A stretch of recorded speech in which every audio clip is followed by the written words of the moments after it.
Welcome to MRK 260, Exercise 2.1, HTML Basics. Prior to doing this exercise, you should have reviewed the LinkedIn Learning collection on HTML and CSS. In this exercise, we will apply what you've learned in that particular collection by creating a web page using Notepad and coding raw HTML.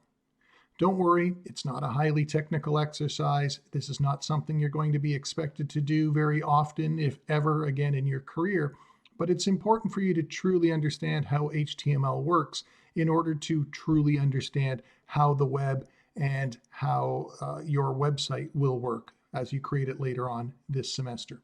In order to complete this exercise, you are going to need the HTML Basics PDF file, and you will need the rocket.gif file. These should be provided for you on Blackboard by your instructor. It's important to note that in order to complete this exercise, you should open the HTML Basics PDF in Adobe Acrobat. It is not a good idea to open it directly in a web browser. The reason for this, as is noted in the actual document, is we're going to be doing a lot of cutting and pasting of code. This will save you having to type a lot of stuff manually. In order to cut and paste code, we need to make sure that we get good, clean ASCII text. And if you copy and paste from a web browser, quite often we get strange characters that just will not work properly. I have found that if you open the document in Adobe Reader, you will be able to copy and paste the code, which you can see here, for example, in red, and paste it directly into your HTML document without any problems. So take the time now to open the instructions in Adobe Acrobat. In addition to having the instructions open in Adobe Acrobat Reader, we will need some other applications to complete this exercise. First of all, we are going to require a web browser. So I have Internet Explorer open. You can use Safari, Firefox, Chrome. It really doesn't make a difference which web browser you use. Just keep in mind that your website may look slightly different depending on the type of computer and the type of web browser that you use. In addition, we're going to need to manage our files. So on a Windows computer, we're going to have to use Explorer or File Explorer, and on the Mac, obviously, you'll need to use your Finder. In addition, we're going to require a text editing program. On a Windows computer, the program we'll use is Notepad, and on your Mac, you will use TextEdit. Now, my demonstration is all going to be done on a Windows computer, but keep in mind that as long as you have the equivalent programs open on your Mac, you can follow along and everything will work exactly the same way. Just be aware that obviously keyboard commands and different keystrokes may slightly differ on the Mac, but there really is nothing particularly difficult about what we're going to be doing today. Let's get started with the exercise. To begin with, we need to have a place that we can build our website. And it doesn't matter whether you're working with raw HTML or a more advanced program like Dreamweaver, you are going to need a location where you will place your website and all of the various assets, graphics, and other files that will be used to build it. So in the example, I ask you to create a folder called Exercise 2.1. Now in the example, I suggest temp or drive D, which is found on all of the college computers. I'm using a flash drive or a USB drive to do this. You could put it on your computer anywhere as long as you can find it afterwards. So to begin with, and again, the procedure is a little different on a Mac, but if you're a Mac user, you probably already know how to do these things. I want to create a new folder, and I'm going to call this new folder Exercise 2.1. This is where my website is going to live. Inside that folder, if I open it, I'm going to create another folder called Images. Note that for the Images folder, I'm using all lowercase. While it doesn't matter that much on a Windows computer, it does make a difference on Macintosh computers, and it does make a difference on hosting servers that run Unix operating systems or Linux operating systems. So we now have on our drive Exercise 2.1 and an Images folder. Now the images folder is important because we need to put the file that we have been provided into this folder. So I'm going to go back to Blackboard and I'm going to download by right-clicking and choosing Save Link As. This may be a little bit different depending on the browser you're using, but in this browser I will choose Save Link As. I will then find my Drive D, Exercise 2.1, Images folder, and I will save the file there. And it's important that the file gets saved there, so you should go back and double check to make sure that inside the images folder, you can actually see the rocket.gif file. If you do not have the file in this folder, so if it is anywhere else on your computer, the code that you're going to be copying and pasting will not work. So let's take some time, create the folder structure. The instructions are over here on exactly what you need to do, and download the rocket.gif file into that folder. Now that we've created the structure to hold our website, the next thing we want to do is create our very first HTML file. From your study, you should know that an HTML file is just a plain text document, meaning it's plain ASCII text. All we need to create these documents is a very simple editor. On the Windows computer, this would be Notepad. On a Mac, you would use TextEdit.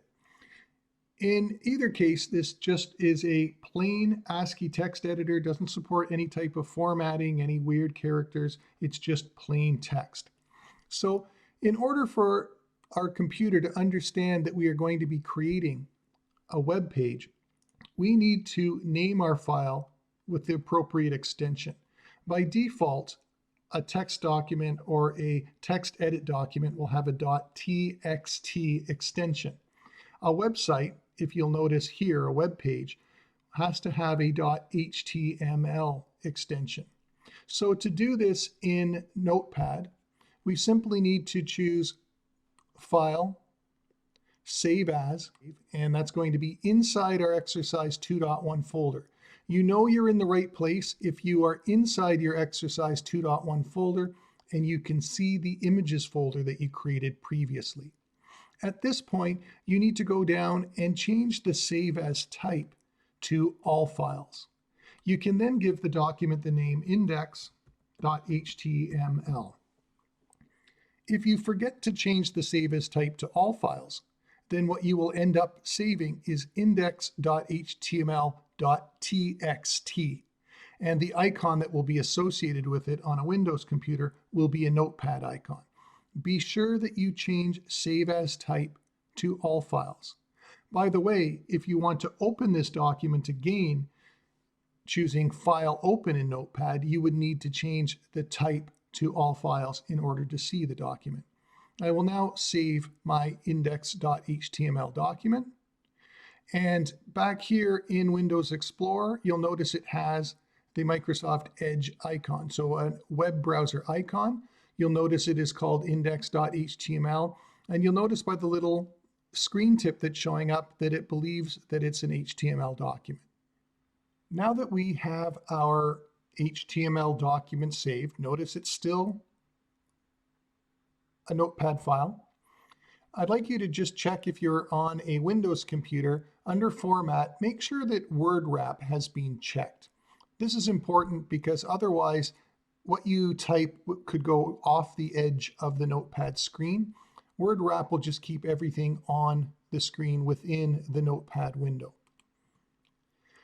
Scrolling down in the instructions, and remember the instructions should be open in Adobe Acrobat Reader, you'll notice some HTML code which is in red. I'd like you to select and copy that and then go ahead and paste it into the Notepad document. So this is the first HTML of our document. And again, if you've completed the homework and gone through the LinkedIn Learning Collection, you'll recognize in this HTML container tags. So here we have the main HTML tag. Then we have a head tag. Here's the open and here's the close. Remember that a tag is closed using the We then have the body tag, and then we have the closing body tag. In the head section here, we have the character set being defined. I'm not too worried about that. But we also have a title tag, and in it, it says my first web page and then a closing title tag. So let's save this document. Now that we've saved it as an index.html file, we just need to click on save. We don't need to do save as again at this point. It should just update our document, and you can see that here. Now, I'm going to double click in Windows Explorer. I'm going to double click on my index.html file, and we'll open it with Microsoft Edge. And what we can see here, here's our Blackboard, here's Google, and in this tab, we have a tab called My First Web Page, and in it is a blank document. This is our web page. If we look back, the reason the document is blank is because we have nothing in our body tag. The reason the title says My First Web Page is because that has been defined between these two title tag elements. Remember that as we walk through this exercise, the instruction document will show you the same things that I'm demonstrating on my screen. So again, here in the instruction document, you can see the name, My First Web Page. You can notice that the file has been opened and that the body of the web page is blank. Let's move down in the document and let's take a look at the first content that we're going to put into our web page. So back here in our HTML, I'm going to make some space after the first opening body tag.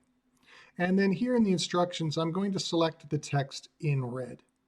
And again, I'm going to copy that and I'm going to paste it into my document. Now, instead of it saying My First Web Page by student name, go ahead and change this to your name. You can also change the date to the current date. For me, that will be today is May 12, 2020, and we're good. Once you've made those changes, I want you to observe, here's a heading 1 tag, here's a closing heading 1 tag. Here's a heading 2 tag, here's a closing heading 2 tag, and a heading 3 tag, and a closing heading 3 tag. If you recall in MRK 264, when we were working with styles in Microsoft Word, we had a heading 1, heading 2, and heading 3 style. These are very similar. They're a large, medium, and small heading size. I'm going to save my document. I'm going to go back to Microsoft Edge. Here's my first web page, and I'm going to click the refresh button. And when I do that, I get content on my web page. Here we have my first web page, heading 1. Here's heading 2. Here's the date that I changed, heading 3. And I didn't point this out in the HTML, but here is the first paragraph of text, which is contained within p tags. Before I move on any further and add any more HTML to this document, I just want to point out how a web browser actually reads and uses an HTML file. So what I've done here is I've put in all of our HTML into another Notepad document. But this time I've taken out all of the spaces. And you'll notice this time with all the spaces taken out, everything is just on one line. This is in fact how a web browser reads an HTML file. It doesn't really care about all the formatting that you see here in this document. This is only important for us so that it makes it easier for us to edit the document. Instead, a web browser begins at the very first character and continues to read through the document until it gets to the very last character of the HTML file. As it reads through the HTML, it does whatever the HTML instructs it to do.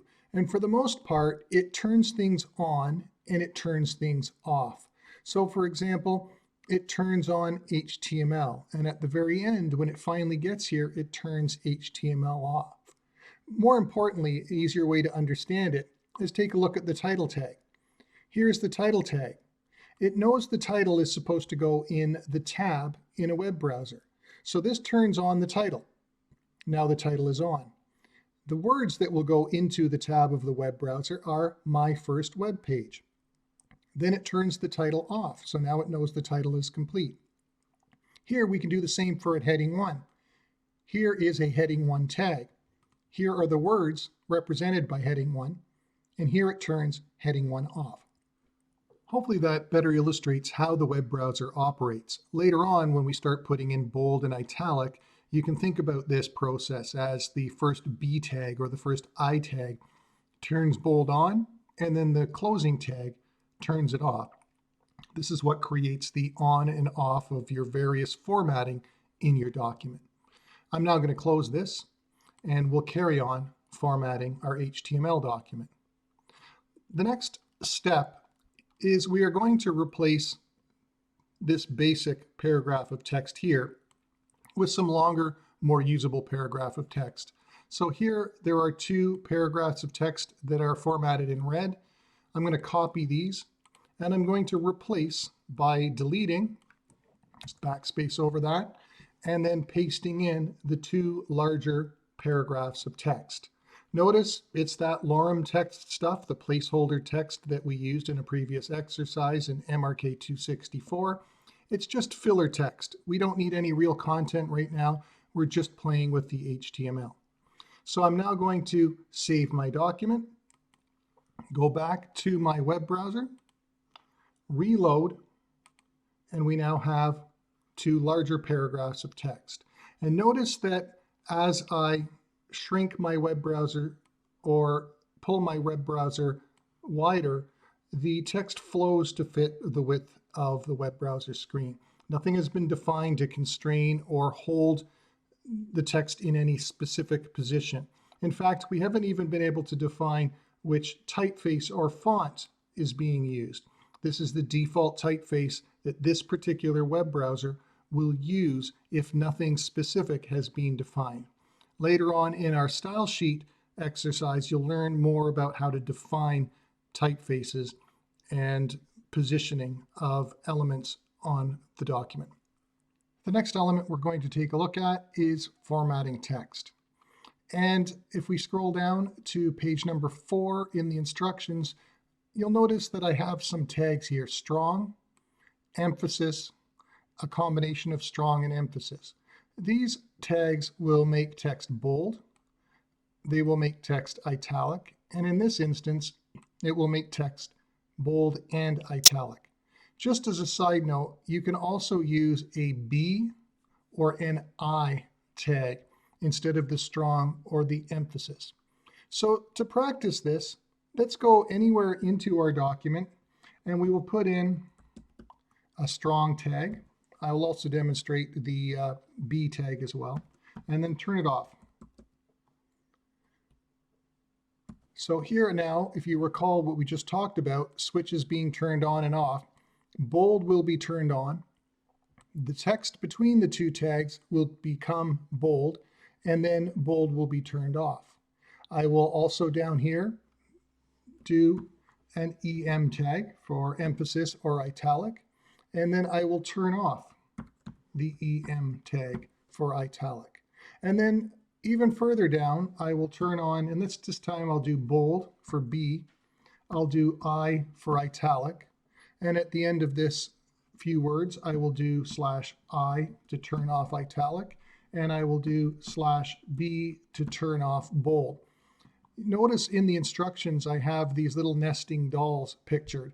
What I want you to understand from this is note how I have properly nested the containers. Bold is the main container, italic is inside the container. You want to try to make sure that you properly nest the different tags and containers to have good, clean HTML. Just like you can't put these back together by having things off center, everything must be neatly contained inside everything else for HTML to be clean and compliant. Now that I have done this, I will choose Save. I will go back and I will reload my page. And now you can see there's my bold text, here's my italic text, and here is my bold and italic text. Line breaks and spaces. Notice in this document, let's say, for example, we want this particular word here to just be above, one line above. Notice we have a paragraph, and by default, paragraphs are separated by an entire space. So here's another paragraph. What if I do not want to have an entire space? This is something that is quite common when you're creating a document. So I'm going to go back to my Notepad document, and I want a space. Now I could put a closing P tag in here, and then I could put another P tag here to open the next line. And watch what happens when I save this. So now I've created a paragraph and another paragraph.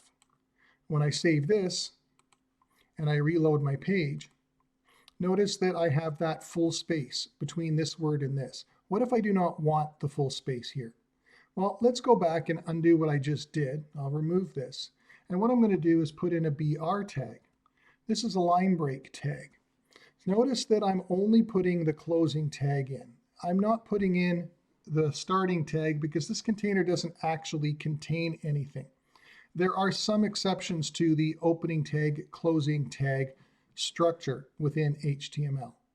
I'm going to choose File, Save, and I'm going to go back. Notice when I reload my web page now, that line break simply takes this word and then it drops down to the next line without skipping one, and we move on to the next line. If I want to remove that, I'll simply go and remove the BR tag, and I will save the document. And when I reload it again, it goes back to the way that it was. One of the styles that you use quite often in Microsoft Word are lists. Lists like bullet lists or numbered lists are commonly used in documents, and the same is true on a web page. So let's take a look here. On page number 6 at the top, we have some code that I'd like you to copy. And then after the closing P tag here in your document, paste it in. This is a list, and this kind of list is in fact an unordered list. UL stands for unordered list. Notice that we have an opening tag for the unordered list and a closing tag for the unordered list. We then have list item and a closing list item. Notice that we have 3 of those, and they're all contained inside the unordered list tag. When we save this document and go back and reload it again, notice we have list item 1, list item 2, and list item 3 now on our screen. Now notice they are unordered lists. They are simply bullet point lists. What if we wanted a numbered list in our document? Well, it's easy enough to do. We will just change the surrounding container from an unordered list, which is UL, to an ordered list, which is OL. Now when I save my document and I reload, we get a numbered list. So we now have a web page that has heading 1, heading 2, heading 3. We have bold text, we have italic text, we have bold and italic text, and we have a list. Still a very boring looking web page. So the next thing we want to do is make our web page a little more visually appealing, and we can do that by adding a picture. So still on page number 6, there is some code here in red that I'd like you to copy. And going down on our document, under our second paragraph here, we'll go under our list. Oops. Go under our list, make sure that it's not in your list, but under your list, we will paste this code in. I'd like to take a look at the code. First of all, you notice that we've put the image in a paragraph tag. That's not necessary. It's just making some consistency in our document. Notice that there is this tag, however. It's an image tag. Notice it does not have a closing tag associated with it. It is just one tag. Now, up to this point, all of our tags have been quite simple. So here we have a quite simple image tag. But notice that we have some additional information inside the tag. This is an attribute for the tag. And most tags have attributes available for them. You can look them up on w3c.org. You can find out all of the different attributes. For example, a paragraph tag has an alignment attribute, so it can be left, centered, or right. Well, the image tag has a required attribute. The required attribute is where the image comes from. Obviously, the web browser needs to know where to get the image from. So in this case, you'll notice that the attribute is source, or SRC.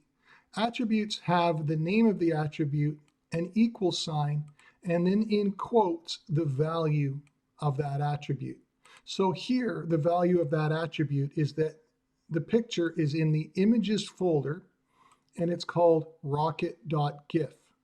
So take a look at that, and take a look at where our web page lives. Here's our web page. Here's the images folder. So here's the images folder. And if we go into the images folder, here's rocket.gif. Here's rocket.gif. So relative to where our web page is, the web browser should go into the images folder, and then the rocket.gif file should be transferred from the server or from the folder into the web browser. So let me save this document, and we will go ahead and reload our web page. And we now have this little animated GIF of a rocket showing up in our document. So adding images is as simple as placing the link to the image using the image tag in the document in the location that you want. Great. We now have a web page that has a bunch of different elements, and it has a picture. But the whole value of the web is that we can link to other things, either other pages within our website or to sites or pages that are external to our website. Let's make this web page complete by adding links or adding URLs, Uniform Resource Locator links, into our document. Going back to the instructions, going down to page 7, it asks you to copy this first piece of code, and it wants us to put it between the first and the second paragraphs. So I will make some space, and I will paste this code in between the first and second paragraphs. Notice I have enclosed it in a paragraph tag. You do not have to have a link in a paragraph tag. You can put a link anywhere in your code you choose. It can be in the middle of a document, in the middle of a paragraph. It could be in a heading. It really doesn't matter where you put it. Let's take a look at what the tag, or how the tag is structured. Notice that the tag is an A tag. Notice that the A tag has an attribute. In this case, the attribute is href equals, and then in quotes, here is the link that you should go to when the link is clicked. Notice that the opening tag then closes. This does have a closing tag, so here's a /A tag at the end. Anything that you put between the opening and the closing A tag will become a link. So here I have some text that says, click here to go to Google. That is going to become my link, and when you click on these words, you should end up going to Google. So let's see if it works. I will save my HTML document. I will go back and I will reload it. Notice I have a link here that says click here to go to Google. And when I click on that, sure enough, it goes to Google. I want you to notice something though. When I clicked on it, it brought me to Google, but notice that I am no longer on my website. I'm now at Google. I'm going to click on the back button and do it again. Notice I'm on my website. I click go to Google. It replaces my website with Google. Now, I've effectively sent my visitor away from my website, and they may not remember how to come back. I don't really want my visitors to permanently leave my website, not by clicking on a link. I obviously want to provide links to other resources. That's good for my search engine placement, but I don't want people to leave my site entirely. I want them to have the opportunity to go back and find the tab and go back and carry on within my site. So the way I can correct that or fix this is by adding another attribute to the A tag.